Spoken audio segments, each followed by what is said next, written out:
All right, class, let's continue with looking at vision by specifically looking at visual perception. All right, we've already looked at sensation. How does our eyes take in light and convert it into something that's usable for our brain to understand? But let's look at specifically how our brain puts that information together so we can actually perceive and interact with the world that we're seeing and understanding. Right? A lot of visual perception is built on the idea of Gestalt psychology. Right? What Gestalt is looking at is how do we form an organized whole that allows us to understand something. Right? For example, I'm just making a lot of noises right now, but using your Gestalt, you're turning these noises into words, and these words carry meaning so you can understand what is happening. The image of the old woman, young lady. Right? How you put that image together creates a different perception in your brain, right? Seeing the age of the woman going from younger to older, right? And so Gestalts look at how do we put things together into a meaningful whole and how we choose to organize these clusters. All right, so for example, in this image, do you see the face of a woman? Do you see those feature detectors telling you that there's eyes, which are really the trees, the wet pavement under there? You can see a nose and a mouth and a chin, all right, when really it's just the pavement. You can see the arc of the bottom of the Eiffel Tower, or is that arc actually part of a head? All right, so it's how you put these things together. All right, what do you see in this image here? What's the animal that's present? Do you see the duck? Or do you see a rabbit? All right, if you see the duck, you see the bill going off into the left side and the eye is staring up at you. Versus if you see the rabbit, well, his nose is going over on the right side. He's kind of staring up at the top of the screen. All right, so it's how do you put this together? Oops. This image is the same one, just inverted, flipped upside down. Right, so Gestalts would look at how do we put these images together and how do we see it and understand it that is easy for us to interact with it. All right, so these perceptual organizations would be what Gestalt psychology looks at to help them answer these questions. All right, it's built off of previous experiences. It's built off of our evolved processes of what stands out as like the forefront of the most important element. And so it's not just taking in the sensory information, it's not just registering it, it's how do we interpret it and how do we organize it in such a way that we can actually easily perceive it and work with it. If you're going to look at the picture here, right, at what point on that image do the birds disappear and the fish begin? Right?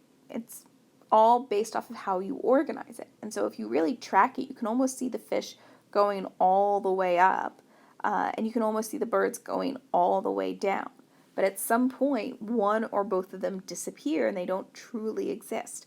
Right? Can you have fish swimming amongst the birds that are flying?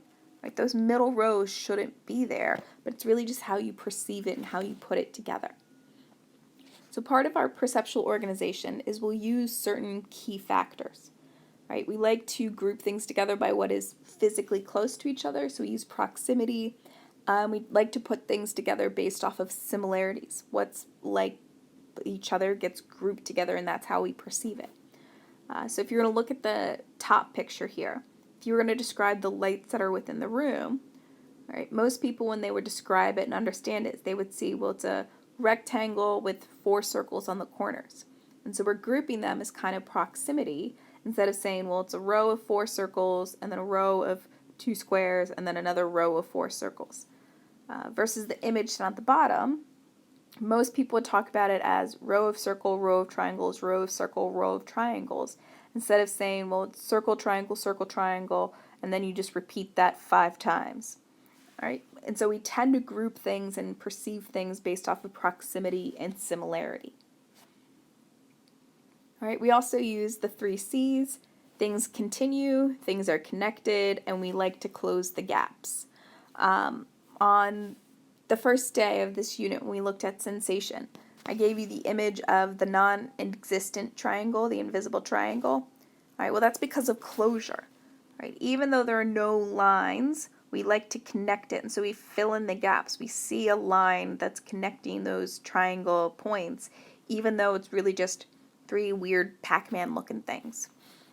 All right, connectedness. All right, we like to see connections, and so when we look at like the happy versus smiley, frowny faces, right, they're uniformed and they're linked together, partly because of that similarity, and so we see them actually as all being connected and part of the same unit, instead of just separate little smiley faces that happen to be placed on a page in such a way. All right, when you look at the continuity, the image up at the top, all right, we see those as two intersecting lines.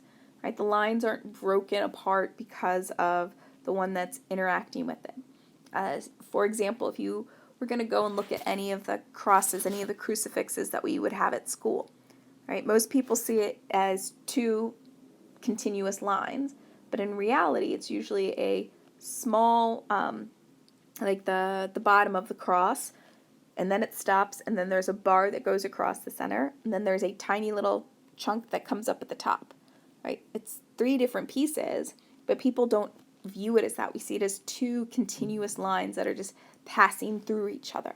And so these three C's are also part of how we perceptually organize things. Also, what is the forefront? What's the thing that we're most focused on? Right, so this is called figure ground. Right, something is the figure, something is the focus of our attention, and everything else is the ground. It's the background that it stands against. Right, so for example, in our hearing unit, we talked about the cocktail party effect. Right, well, that voice, that conversation, that's your figure. That's what you can focus on. And that's how all of the other voices just become background. Right, it's just the ground that your one voice can stand against. Right, well, it also works with visual perception. Right, if you look at this image, do you see a white face, or do you see two black faces staring at each other talking? Right, if you see the white vase, well, that white vase is the figure, that's the focus. And so that black is just the ground. It's the background where the image can actually stand out. First is, if you see the two black faces talking to each other, well, that white space is the ground. The white space is what illuminates the faces so you can see them. And so the two faces are actually the figure. It's the focus of the image. And so we use this form perception. Right? So for example, what do you see here?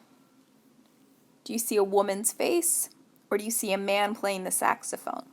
Right? How does that figure ground change as you move between the two different perceptions? Right? Is this a penguin, or is this a guy with a really cool hairstyle? Right? How many women are in this photo? 2, 1, 3. All right, it's all how you choose to look at it and what's the figure that you focus on. And so a lot of that perceptual organization is how do we group sensory stimuli together. All right, another thing that plays a role in visual perception are your monocular cues. All right, this is the information that we can get from just one eye. And so, for example, relative size is a big monocular cue. Right, when we look at items, something that appears to be bigger, we view it as being closer to us, and something that is smaller, we view as being further away from us. And so we use relative size when we try to compare certain things. The Ames room that you guys watched on the perception day, right? Well, it messes with those monocular cues by having one end of the room being really small and one end of the room being very tall.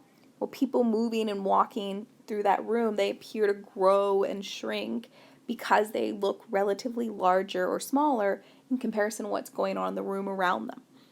And so these monocular cues is how we judge distance by just using kind of relative size elements. All right, we also could use inner position. All right, we view the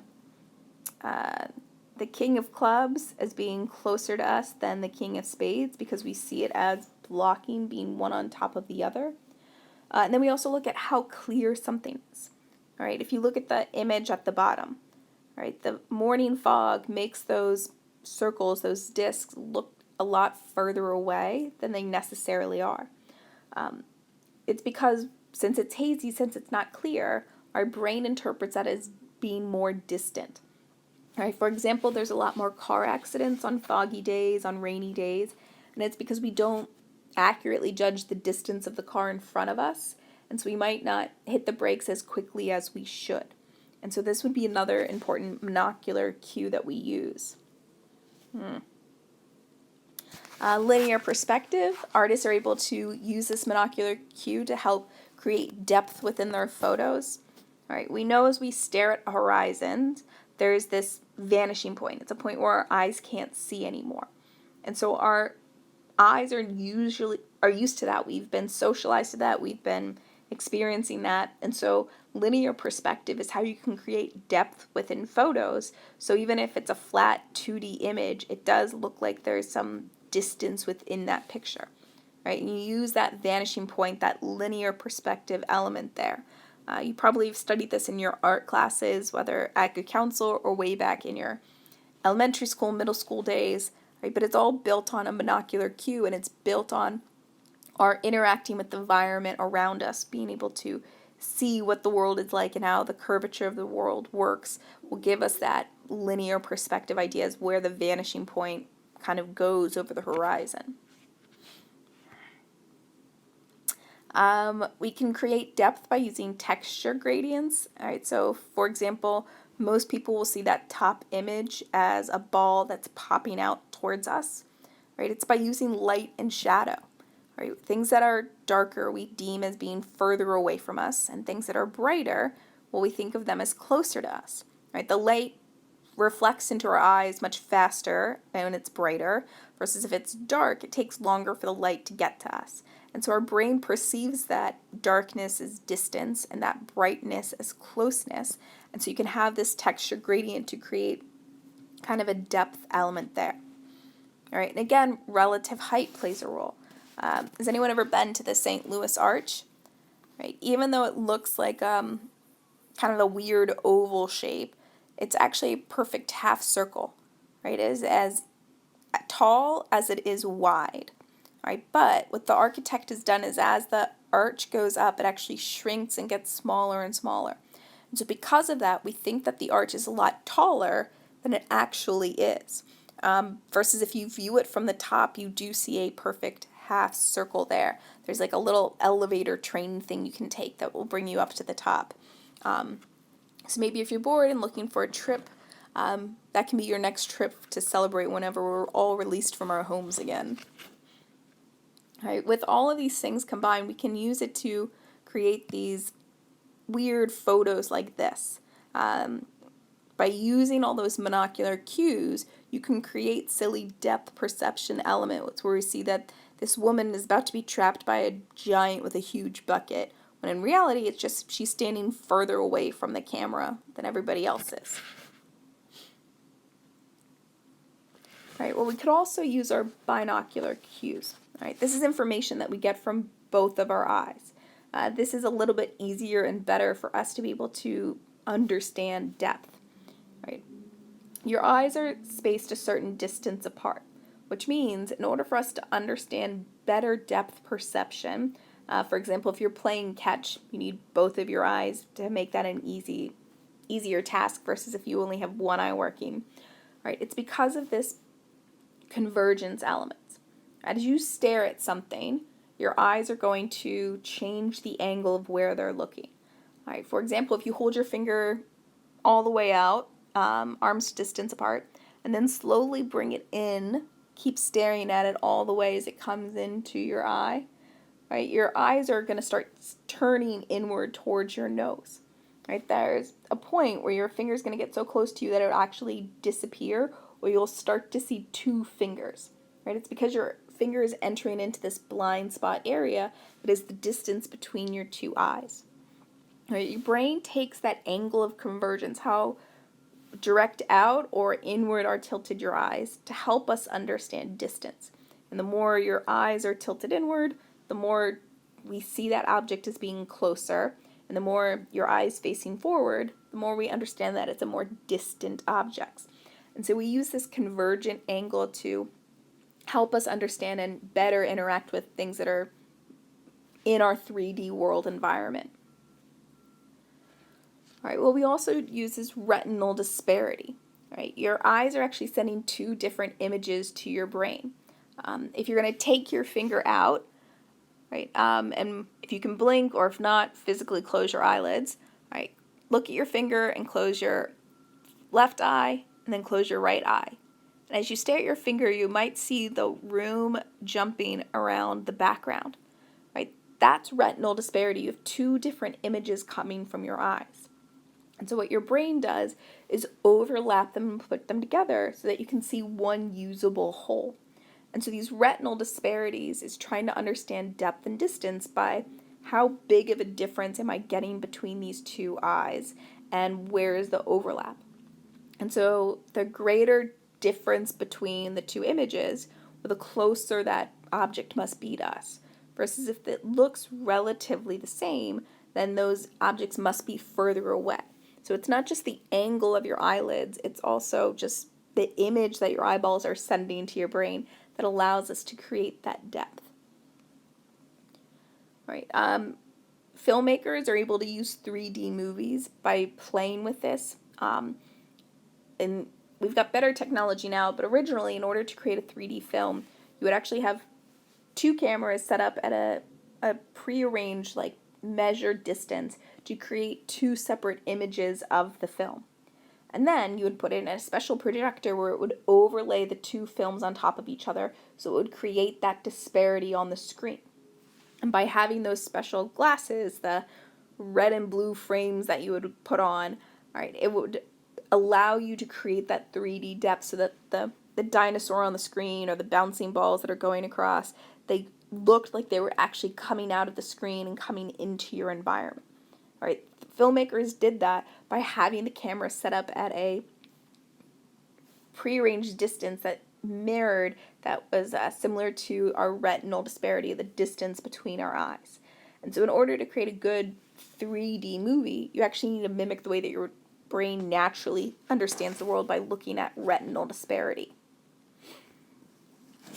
All right, we can use these biocular cues to create some depth perception in different elements. All right, for example, this picture is a little grainy, but if you look in this image, the monster in the back is the exact same size as the monster in the front. Right, so we have these two different things because of how we naturally understand depth within the real world. So different artists are able to use these binocular clues to create pictures like a three-dimensional Coke bottle, when in reality this is just a chalk drawing that's done completely flat on that sidewalk pavement. All right, just a pole coming out of the ground, but some people see depth and distance in a maypole as people are putting ribbons around that thing. You can have a shark coming out of the sidewalk and try to eat you.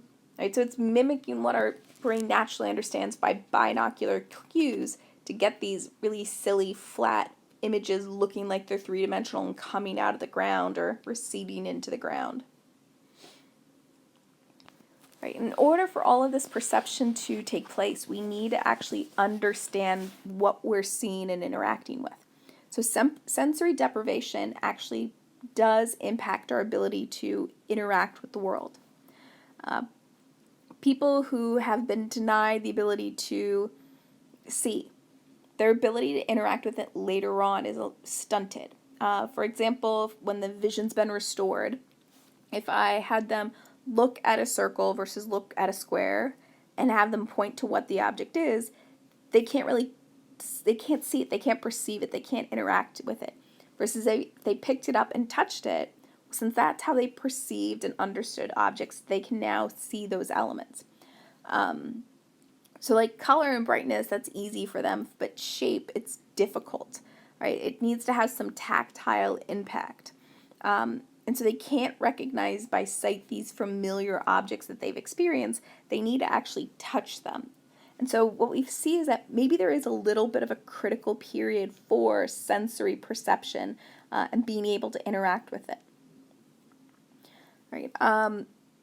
if you're denied visual experiences during infancy, it's going to stunt your ability to understand depth and distance, right? If sensory restriction happens later on, usually your vision will go back to normal when it's been restored. So if you had a traumatic experience where you lost your vision for a couple of days, but then you've healed after a few months of, I don't know, having your eyes bandaged, well, then your vision will go back to normal after just a little bit. But for people that had a critical period where they were denied sensory experiences at a very young age, right, even if that vision was restored later on, they're going to have issues. And so it's not going to be normal vision that you or I might have. And so there is evidence that your sensory perceptions are built on a critical period. And so you must experience the world and see the world before this critical period is lost. Right? So these visual cliffs are ways of testing it. Do you have normal visual perception? And small babies, when they're learning to crawl, they need to know depth and distance. And so we have this natural perceptual element. What they would do is they would put babies on one side of a room, and so you can see that in this image, and then put a glass floor in front of them. So they could easily interact, be on that side of the room, but it looked like there was going to be a drop-off. Right? With young babies, they would have the mother be on the other side of the room, and they would try and coax their child to crawl over to them. And most infants avoided doing this. Sometimes they would just sit there and cry. Even if they could touch the field, they would like bang on it a little bit. And it wasn't until they got a little bit older and they could perceive and understand that there was a floor underneath them, and feeling that solid surface allowed them to crawl. But most of them didn't want to do that because they had this depth and they could see the distance. And so we are born with good depth perception, but you need to encourage that. And if you deny this visual element, you won't be able to easily experience it later on because you've missed that critical period. All right. Obviously, it would be very unethical for us to do it with humans, so we've tested it with cats. What they did, and this is a little weird, so they took kittens from a very young age and they put them in these special cages where they would either only stare at vertical lines or they would only stare at horizontal lines. They had to put a cone around the cat's head because the body and legs would either mess with the verticalness or the horizontalness, and so they lived in these cages where they only experienced one perceptual element, either horizontal lines or vertical lines. Right? And then after they took these cats out and they put them in an environment where they were both horizontal and vertical, the cats were blind to the image that they weren't connected with. All right, for example, if they were only in this vertical line, like you can see the cat here, they wouldn't play or see or interact with any of the horizontal items within a room. And if you were a horizontal cat, then you wouldn't see or play or interact with any of the vertical items that were within the room. So researchers said this is selective blindness. Right? These cats, since they were isolated, they weren't able to perceive the other item because they missed that critical period of sensory development. In quarter one of your studies projects was looking at sensory isolation and how this tribe of people that had lived in a densely packed forest, when they were brought to a open, flat field, well, they couldn't perceive the world. They had difficulty understanding what they were seeing.